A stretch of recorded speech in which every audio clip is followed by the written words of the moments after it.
गणेश जी ने तोड़ा था कुबेर का घमंड। यह एक पौराणिक कथा है। कुबेर तीनों लोकों में सबसे धनी थे।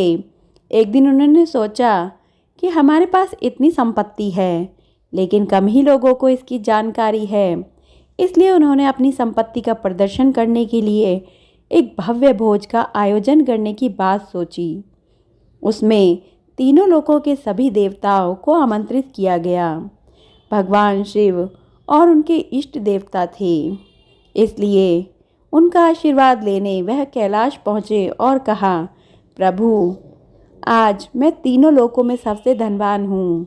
यह सब आपकी कृपा का फल है। अपने निवास पर एक भोज का आयोजन करने जा रहा हूँ। कृपया आज परिवार सहित भोज में पधारने की कृपा करें। भगवान शिव कुबेर के मन का अहंकार ताड़ गए। बोले, वत्स, मैं बूढ़ा हो चला हूँ, कहीं बाहर नहीं जाता। कुबेर गिड़गिड़ाने लगे, भगवान, आपके बगैर तो मेरा सारा आयोजन बेकार चला जाएगा। तब शिवजी ने कहा कि एक उपाय है।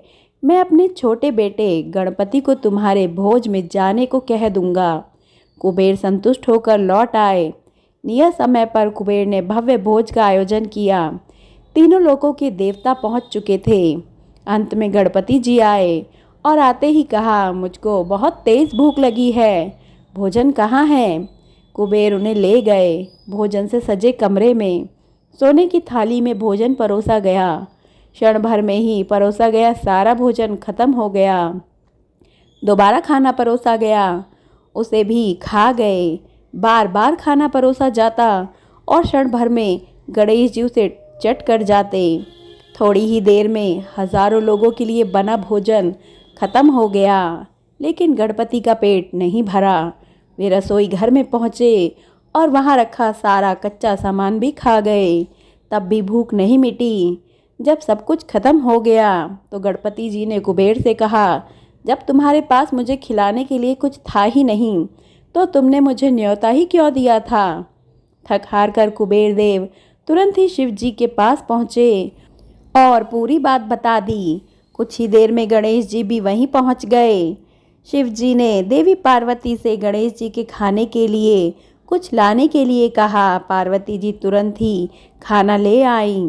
देवी पार्वती के हाथ का बना खाना खाकर गणेश जी की भूख शांत हो गई।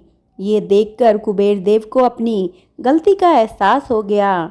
कुबेर देव ने शिव जी से क्षमा मांगी और घमंड ना करने का संकल्प लिया।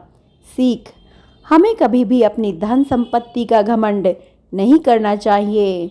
कुबेर का अहंकार चूर चूर हो गया। दोस्तों, कहानी अच्छी लगी हो तो प्लीज़ चैनल को ज़रूर सब्सक्राइब करें। मिलते हैं अगली कहानी में। धन्यवाद।